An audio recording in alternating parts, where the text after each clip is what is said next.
Capítulo 13. O que o cristão deve fazer?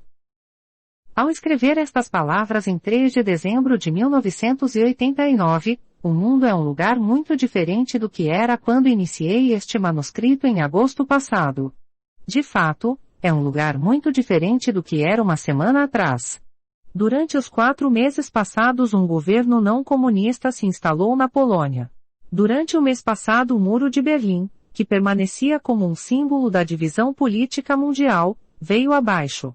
Durante a semana passada, Mikhail Gorbachev, presidente do maior e mais reconhecido governo ateísta, fez uma visita ao Papa a fim de pedir a sua ajuda para os problemas internos da União Soviética.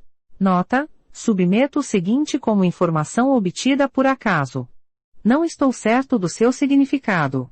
Em Channeling in the New Age, David Spengler, o autor que escreveu Revelation, The Birth of a New Age, baseado em material canalizado que ele recebeu em Findhorn, na Escócia, veja Secrets of the New Age, páginas 23 a 28, escreveu o seguinte: não há dúvida de que em um estado alterado, pode ser obtida informação que vem de algum lugar, mas que atinge a mente do canal como se não viesse de parte alguma. Tenho tido muitas experiências desta natureza. Por exemplo, no início da década de 80, John, uma das entidades que falaram a Spengler nas sessões de canalização, mencionou-me durante uma canalização que profundas mudanças políticas logo ocorreriam na União Soviética, as quais finalmente levariam a um sistema de governo diferente do que eles têm agora. Ele disse que Andropov, que era então premier, logo morreria, que ele seria substituído interinamente por um líder curador, e então que um homem chamado Gorbachev assumiria o poder. Gorbachev, disse John, com o correr do tempo iniciaria mudanças radicais no sistema soviético que começariam a transformar o Estado russo. Fim da nota. O que tem isto a ver com o movimento da nova era, a profecia bíblica, o sacrifício humano, o anticristo ou o fim do tempo? Agora é difícil dizer. Mas esses eventos ilustram quão rapidamente as coisas podem mudar em nosso mundo. Quão rapidamente eventos que hoje consideraríamos impossíveis, amanhã podem se tornar realidade. Até que tenho me limitado principalmente a observar o que está acontecendo em nosso mundo e partilhar minhas preocupações acerca de para onde nós está levando a mudança de paradigma da nova era. Mas apenas estar ciente não basta. O que pode ou deve o cristão fazer quanto a isto? Minha resposta vem sob 3 cabeçalhos: esteja ciente, esteja preparado, seja um cristão. Esteja ciente. A necessidade de estar alerta é sobre o que trata Secrets of the New Age, mais os 12 primeiros capítulos deste livro. Como cristãos precisamos estar alerta para as mudanças mundiais que facilitam o cumprimento da profecia. Se notarmos o mundo se aproximando cada vez mais de um ponto em que um poder religioso, quer seja um líder de orientação da nova era, o papado, ou um homem santo hindu, seja exaltado a uma posição de poder como conselheiro das nações do mundo, deveremos estar cientes de que as portas que podem levar à intolerância religiosa estarão sendo abertas. Devemos também estar cientes de que as portas que estão se abrindo na Europa e em outras partes podem tornar mais fácil a propagação do Evangelho, mas também podem facilitar a propagação da filosofia da nova era. A consciência nos ajudará a aproveitar as oportunidades que se acham à mão para apresentar Deus àqueles que foram educados sob governos ateístas. Precisamos estar cientes de que muitos dos movimentos sensacionalistas que visam a paz mundial têm ocorrido desde 16 de agosto de 1987. Um autor escrevendo em um tabloide da Nova Era, edição do outono de 1988, já estava dando crédito à convergência harmônica para o movimento em prol da paz mundial que havia ocorrido por aquele tempo. Embora a convergência fosse olhada com desdém pela imprensa mundial e mesmo por alguns de dentro do movimento da nova era, se as nações conseguissem enfrentar a crise atual e continuassem a marchar para a paz, o velho adágio "você não pode questionar o sucesso" seria sem dúvida invocado por aqueles que gostariam de ver o resto da agenda da nova era de José Argüelles posta em prática. A consciência do que a filosofia da nova era pode fazer com os valores humanos é importante para os que querem preservar e promover o ponto de vista cristão da humanidade. Esteja preparado. Mas devemos fazer mais do que estar cientes. Estar cientes de que um caminhão está se abatendo sobre nós a 150 km por hora não é proveitoso a menos que estejamos preparados para reagir. Simplesmente procurar sair do caminho da mudança de paradigma que está tornando a vida mais perigosa para nós não funcionará. A mudança nos seguirá para onde quer que formos. Devemos estar preparados para detê-la ou ao menos reduzir o seu progresso. Devemos estar preparados para ajudar as pessoas a ver a realidade do bem e do mal em nosso mundo. Devemos ser capazes de mostrar ao povo quão melhor é o plano divino. Devemos ser capazes de defender o cristianismo contra aqueles que afirmam que ele causa apenas contenda, guerras. Não há espaço aqui para tratarmos detalhadamente das estratégias para a realização disto. E eu mesmo sou um pouco neófito nisto. A maior parte do preparo que recebi em teologia sistemática e em ganhar almas tem por base a pressuposição de que as pessoas com quem eu partilharia o Evangelho têm uma opinião do mundo basicamente cristã. Isto deve mudar. Devemos aprender a apresentar eficazmente o cristianismo àqueles que têm rejeitado suas premissas básicas. A interrogação clássica na apresentação do Evangelho, se você estivesse hoje diante dos portais do céu, em que base pediria a Deus que lhe permitisse entrar? É irrelevante para alguém que crê na reencarnação, em vez de crer no céu ou no inferno. Só recentemente comecei a ler os escritos de Francis Schaeffer, e tive de pô-los de lado enquanto estava preparando este manuscrito, mas pretendo voltar ao volume 1 da obra The God Who Is There para encontrar mais ajuda em tornar o cristianismo relevante para aqueles que rejeitam ou jamais ouviram suas premissas básicas. Os escritos de C.S. Lewis, que se tornou cristão depois de ser um ateu e que continuou trabalhando em um ambiente altamente secularizado, podem também ajudar, mas simplesmente saber que argumentos usar não será de proveito se realmente não conhecermos nosso Salvador. O devido preparo para enfrentar os momentosos desafios do mundo deve começar com um calmo período diário de estudo, oração e meditação centralizada na Bíblia. Nada supera a Bíblia para a leitura devocional, que o ajudará a conhecer realmente a Deus. Um caminhar diário com Deus também lhe preparará para as ocasiões em que, como Abraão, você terá de confiar inteiramente nas promessas divinas quanto ao seu futuro. As profecias que temos estudado deixam claro que no fim do tempo os verdadeiros cristãos estarão sob condenação e que haverá um tempo em que aqueles que se colocam contra o anticristo não poderão fazer transações comerciais como de costume. Não poderão ir ao supermercado e comprar as provisões diárias. Prepare-se agora para confiar em Deus e aprender a ver a mão divina operando em sua vida. Que Deus o tire do materialismo e secularismo que hoje tão facilmente nos seduzem. Agora coloque Deus, não as coisas, em primeiro lugar na sua vida, e quando vier o tempo de abandonar as coisas do mundo e confiar totalmente nas promessas divinas, você terá desenvolvido a espécie de fé que lhe permitirá continuar andando com Deus. O tema subjacente por trás de todos os preparativos para enfrentar e suportar as investidas da filosofia da nova era é: seja um cristão nos desafios que você enfrenta. Seja um cristão. O povo precisa ver o verdadeiro cristianismo em ação. Podemos pregar tudo o que nos apraz. Podemos transmitir o Evangelho via satélite para o mundo inteiro. Porém, o testemunho mais eficiente são cristãos genuínos que se preocupam com o seu próximo e com o restante do mundo. Se o cristianismo quiser superar o mau nome que obtém na imprensa por causa das guerras travadas por milícias cristãs e facções cristãs, deve ser representado por pessoas que vivem, amam e se preocupam, como fez Jesus. Em um artigo que ajudei a editar para a Ministry, a revista internacional que se destina a clérigos, partilhei 8 estratégias que os cristãos devem utilizar no trato com pessoas da nova era. Partilho-as novamente aqui na esperança de que o ajudarão a lidar sabiamente com a filosofia da nova era e com as pessoas que a aceitaram. 1. Não se comprometa. A maneira mais fácil de atrair para uma igreja pessoas de orientação da nova era, é claro que seria pregar a filosofia da nova era.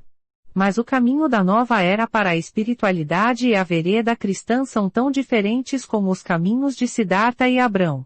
Siddhartha, que veio a ser conhecido como Buda, o Iluminado, buscava a compreensão espiritual através da jornada interior. Finalmente, depois de suportar anos de privações, assentou-se debaixo de uma árvore e jurou não se mover dali até que tivesse alcançado a iluminação. 7 semanas depois ele entrou no estado do Nirvana, em que veio a concluir que não há Deus, que a vida consiste principalmente de sofrimento sem propósito, e que o melhor fim que o espírito humano pode esperar é ser extinto e nunca mais ter de reconhecer a sua dor.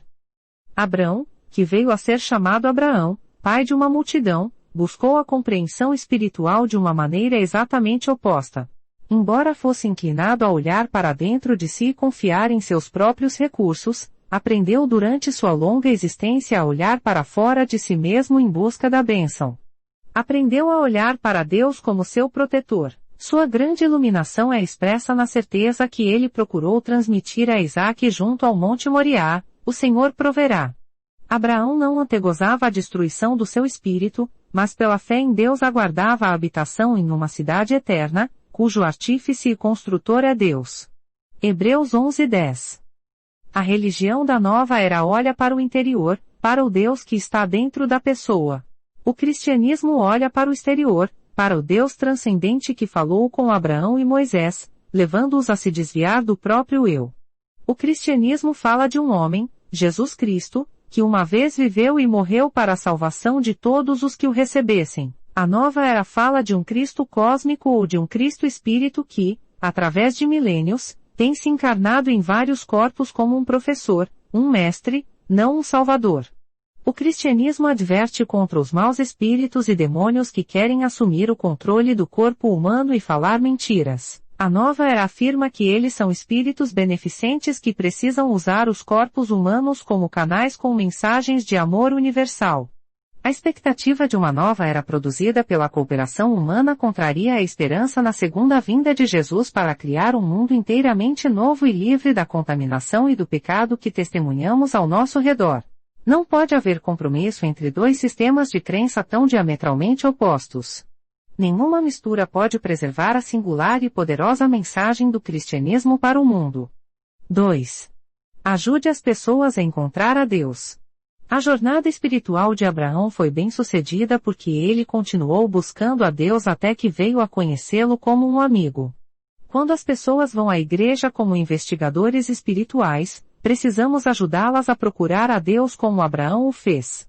Muitos investigadores com orientação da nova era têm pouca ou nenhuma base no cristianismo. Devemos estar equipados para ajudá-los a se tornarem, não apenas uma parte da igreja, mas filhos de Deus.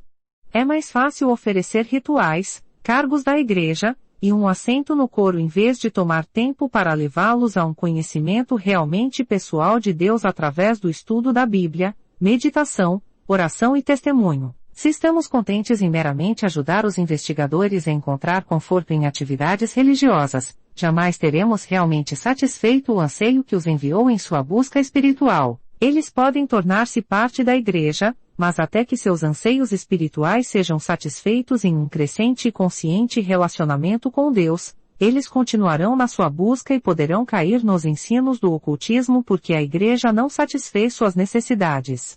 3. Revele o amor de Deus. Aqui nossos esforços devem ser redobrados. Tanto nossa pregação quanto nossa vida deve ser posta em harmonia mais íntima com o amor de Deus, conforme Jesus o revelou. Muitos dos que estão envolvidos com o movimento da nova era rejeitaram o cristianismo porque acham que ele apresenta um Deus que se deleita em torturar eternamente a qualquer que se rebela contra ele.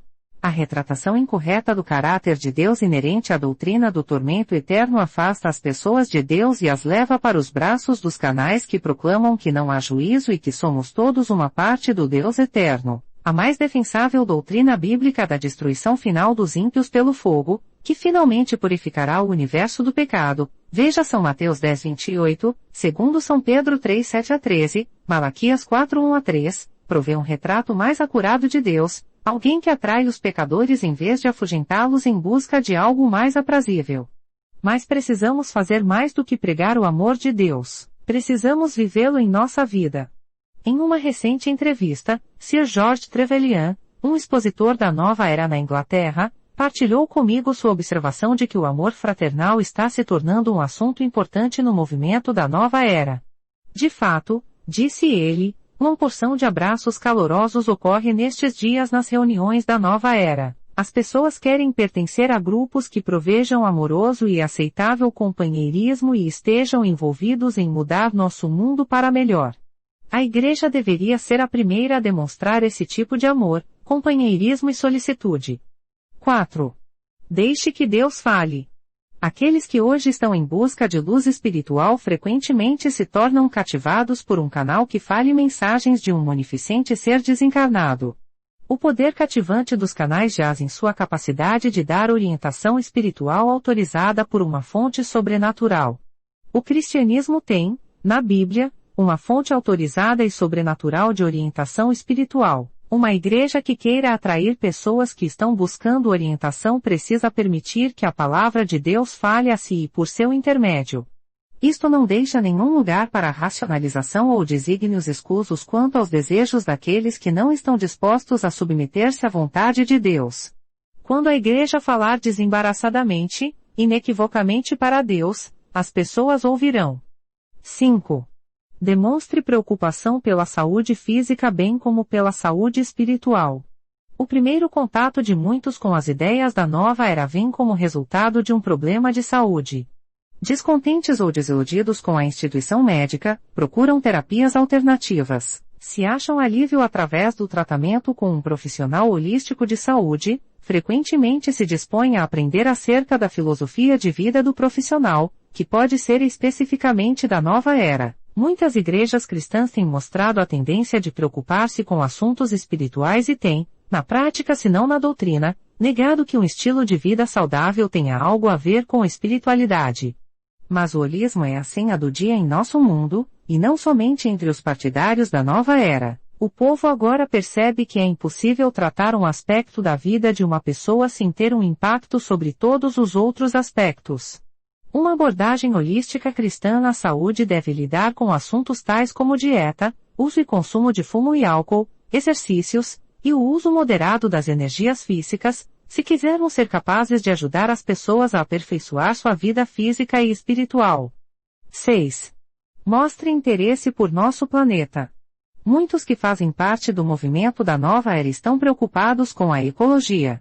Culpam a Igreja por estender os princípios da ética protestante a tal ponto que os cristãos não falem contra os empreendimentos capitalistas que estragaram nosso meio ambiente. Acham que os cristãos vivem uma utopia e não estão preocupados com o esgotamento dos recursos, a poluição dos suprimentos de água, ou envenenamento do oceano, porque supomos que de qualquer forma Deus irá fazer novas todas as coisas. Mas Adão e Eva foram colocados neste planeta para cuidar dele e preservá-lo. A boa mordomia exige que os cristãos exerçam grande cuidado em preservar os recursos que Deus colocou à nossa disposição. E se levarmos a sério esta responsabilidade e começarmos a falar de assuntos ambientais e se começarmos a agir com uma consciência harmoniosamente ecológica, isto ajudará as pessoas voltadas para a nova era a perceber que não temos uma mente tão celestial a ponto de não ser de nenhum proveito terrestre. É claro que as preocupações ambientais não devem se tornar nosso principal enfoque. Como observarei em meu 7º ponto, devemos continuar a proclamar vigorosamente que a única esperança real de soluções permanentes para nosso mundo jaz na confiança em Deus e em sua promessa de fazer novas todas as coisas. 7. Mostre preocupação pelas pessoas. O movimento da nova era é acusado de narcisismo e de olhar apenas para o número 1. Esta acusação, porém, baseia-se em grande parte na observação de apenas os mais públicos e notáveis aspectos do movimento, as especulações comerciais que apelam para o desejo das pessoas de adiantar-se na vida. Muitos dentro do movimento estão genuinamente preocupados em ajudar outros. A Igreja, dentre todas as instituições, deve ser conhecida por partilhar essa preocupação. E muitas igrejas estendem a mão com o auxílio para os desajudados. Mas nestes dias de distribuição desproporcional dos recursos do mundo e crescente disparidade entre as oportunidades disponíveis para ricos e pobres, isto precisa ser um item da mais alta prioridade. Afinal de contas, a parábola final de Jesus no Evangelho de Mateus adverte contra os perigos de estarmos tão envolvidos em religiosidade que ignoremos as necessidades dos famintos, sedentos, dos estrangeiros, nus, enfermos e aprisionados. Veja São Mateus 25:31 a 46. Fazer disto um item de alta prioridade fortalecerá nossa credibilidade diante dos investigadores espirituais do mundo.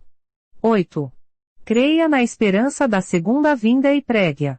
As esperanças da nova era se desvanecem em meras sombras, em comparação com a gloriosa e bendita esperança provida na promessa de Jesus de voltar e fazer novas todas as coisas. O cristão tem uma esperança que não se baseia na racionalização do desejo de alguma transformação nebulosa da consciência que fará as pessoas tratarem melhor os seus semelhantes. A esperança da segunda vinda baseia-se nas promessas do Filho de Deus, que se preocupou o suficiente para deixar o céu e vir à terra para sofrer e morrer, embora não fosse obrigado a fazê-lo. Podemos e devemos pregar firmemente e com grande certeza a mensagem de que ele voltará.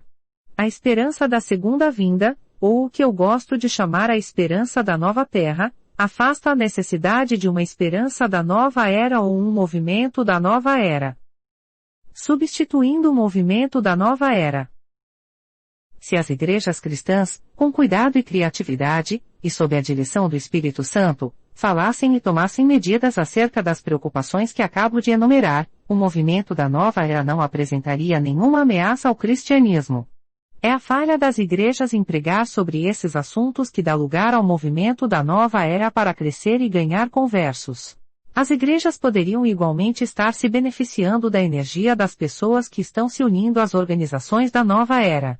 Mas devemos primeiro fazer com que as pessoas saibam que podem encontrar genuíno auxílio espiritual, e outros, dentro da igreja. Não devemos julgá-las nem condená-las quando adentram as portas de nossas igrejas. Devemos fazer com que elas saibam que não somos apenas pios moralistas que querem tirar-lhes todas as liberdades e divertimento. Devemos fazer com que saibam que nós preocupamos com elas, com o mundo em que vivemos e com Deus. Se pudermos fazer isto, então seremos capazes de levá-las a conhecer, servir e amar ao Deus que prometeu uma nova terra, e não simplesmente uma nova era. Então o movimento da nova terra poderá substituir o movimento da nova era.